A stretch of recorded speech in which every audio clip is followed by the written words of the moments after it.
This video is sponsored by Controller Chaos. Have you ever wished that gaming companies like Sony, Microsoft, and Nintendo made better and more awesome looking controllers? Well, if you did, then you can look no further than Controller Chaos. These guys make amazingly well-designed custom controllers from PlayStation, Xbox, Joy-Cons, to even some of the more retro controllers like GameCube and 360. And from there, you have a wide range of awesomely well-designed art styles to choose from, such as Fortnite, Pokemon, Overwatch, and my personal favorite, the Kraken theme. And even if somehow none of these styles suit you, that's not a problem at all, because you can also design your own custom controller from scratch. I mean, just check out this amazing Arizo themed controller that was sent to me by the lovely people at Controller Chaos. It looks fantastic. If you are interested in purchasing one of these lovely controllers, I will leave a link in the description, and also don't forget to use the discount code Arizo at checkout. And with all of that out of the way, let's get started.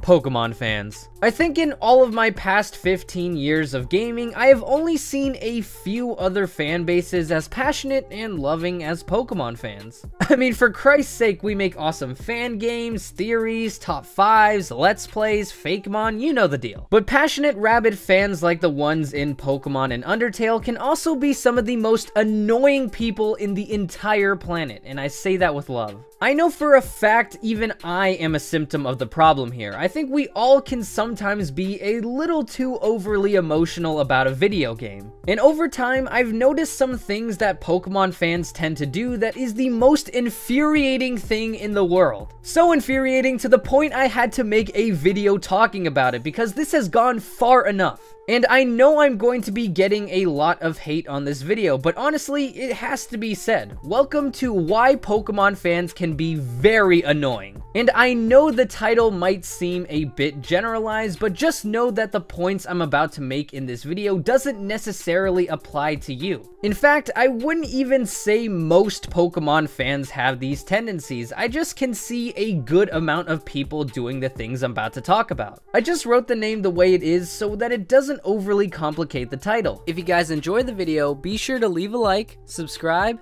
and share this video with a friend. And with that being said, let's get started.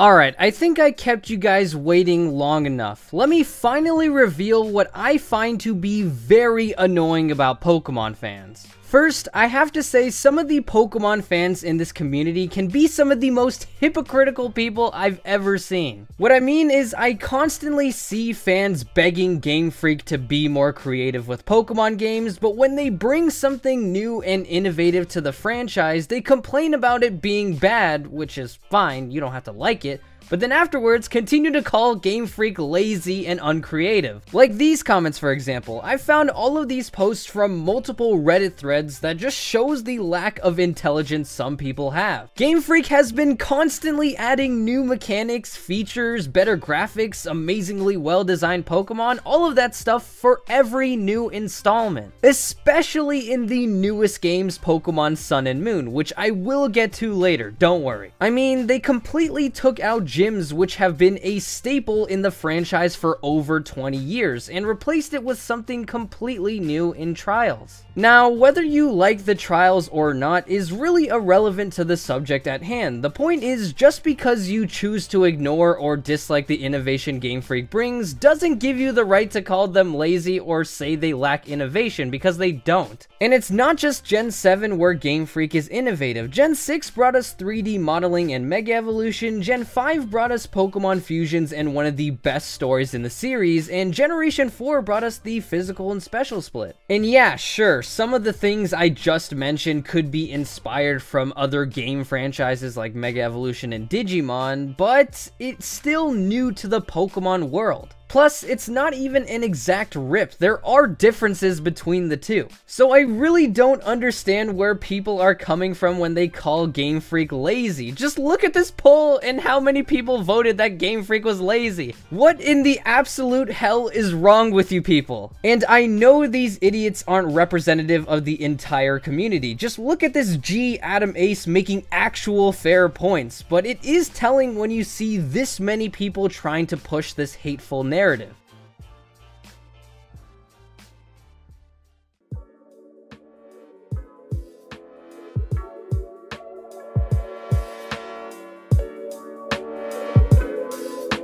Speaking of hate brought towards Pokemon generations, another really annoying quality that Pokemon fans retain is showing disdain for the newest generation. Now, I'm not saying if you don't like a certain game you're a hater, but what I'm trying to say is that a lot of Pokemon fans tend to overreact on how bad a Pokemon game is. For example, with the most recent installment, Pokemon Ultra Sun and Ultra Moon, I can't express how many times people have shit on these games for being quote-unquote bad when that really isn't the case. I mean, even some of my close friends are always finding time to let me know how bad these games are. And I'm sorry I'm putting you on blast here, Spectre, but I gotta defend Ultra Sun and Ultra Moon here. Still love you though.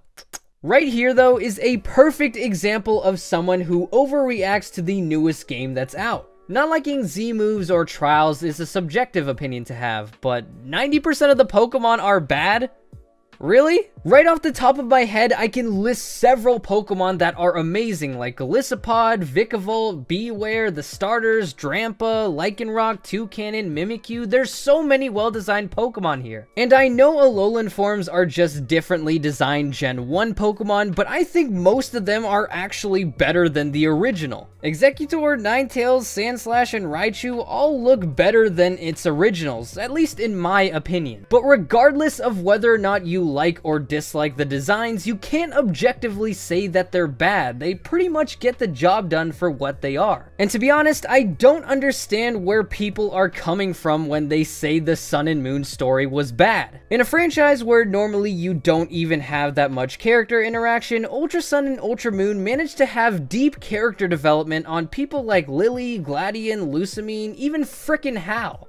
And I hate him. I mean, in Lily's case, becoming a stronger and more sustainable person was the overall motif of her character, coming from an abusive, power-hungry mother who constantly makes her feel like she wasn't good enough. And throughout the story, she becomes strong through her experiences with the main character, and brave enough to finally stand up to her mother. And afterwards, learning to forgive and love her mother after the pain she's caused her. How can you say that's bad storytelling when the general narrative of a Pokemon story is to beat the gyms, beat the bad guys, and become the champion? As for the other points, like the game holding your hand and it being 70% dialogue, well, welcome to every JRPG ever. Like 5 hours into Persona 5, you still have to sit through tutorials. Plus, Ultra Sun and Ultra Moon significantly lowered the tutorial area of the game anyways, so I don't really see a point here. And again, this isn't indicative of all Pokemon fans, but it is pretty telling when there's over 150 people liking this tweet, and you can find several posts and videos trashing Usum for being quote-unquote bad. And what I find weird that no one seems to ever mention is how difficult these games actually are. Like it or not, these trials are some of the most difficult tasks to get through in the entire game. Alolan Marowak, Araquanid, Komodo, Ribombee, and Mimikyu are all examples of really tough battles. And that Ultra Necrozma battle though? That fight is literally the hardest Pokemon battle of all time. But that leads into the larger problem here, which is that Pokemon fans are really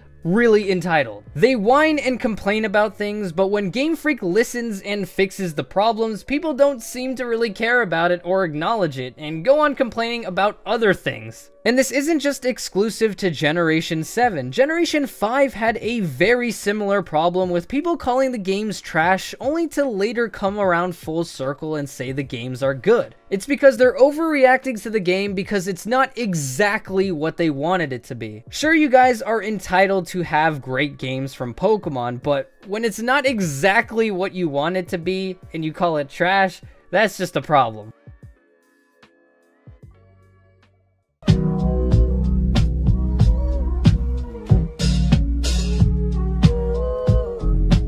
And speaking of entitlement, the final point I want to make is actually the entire reason why I made this video. And that is the fact that Pokemon fans clamor way too much for remakes of past generations. During the reveal of Pokemon Ultra Sun and Ultra Moon, there were many complaints that it wasn't for the Switch, but more frequently I saw people up in arms that they weren't Diamond and Pearl remakes. This also isn't exclusive to Generation 7. As I recall, there were also many people mad about Black and White 2's reveal because the games weren't Gen 3 remakes. There are so many problems with this mindset, I don't really know where to begin. In both of these instances, we had just gotten remakes only a few years prior. Heart Gold and Soul Silver at that point had only been out for 2 years. 2 years! That is absolutely insane. And now we have a ton of people clamoring for Gen 4 remakes in just the last year, only 3 years after we got the Hoenn remakes. It's just becoming overbearing at this point. Like, I don't understand why people can't just enjoy the games we have now, and if they so desperately want to play through Sinnoh again, then just pick up a copy of Diamond and Pearl. It's that simple. Now, in response to that statement, you might say, but Araizo, I want a fresh take on the region and experience it in glorious 3D. Which is fair, so do I, but you have to have patience here. There's an order to how these things go. Fire Red and Leaf Green came out 8 years after Red and Green, Heart Gold and Soul Silver came out 10 years after Gold and Silver, and ORAS came out 12 years after Ruby and Sapphire. Currently, we're approaching Diamond and Pearl's 12th anniversary, so they will come, just not right now. Having spite for another game just because it's not the game you wanted is just ludicrous. Besides, if they were to release them soon, they'd probably be functionally similar to Ultra Sun and Ultra Moon in terms of new content, and then you would all just complain about how they ruined your childhood. I can agree to an extent how little Ultra Sun and Ultra Moon has got in big differences to Sun and Moon, but I still think the many minor changes and patches make the games more than good enough to sell to the mass. All in all, I just think people need to calm down and stop trashing the currently released games just because it's not what they wanted. It just goes back to the whole entitlement thing.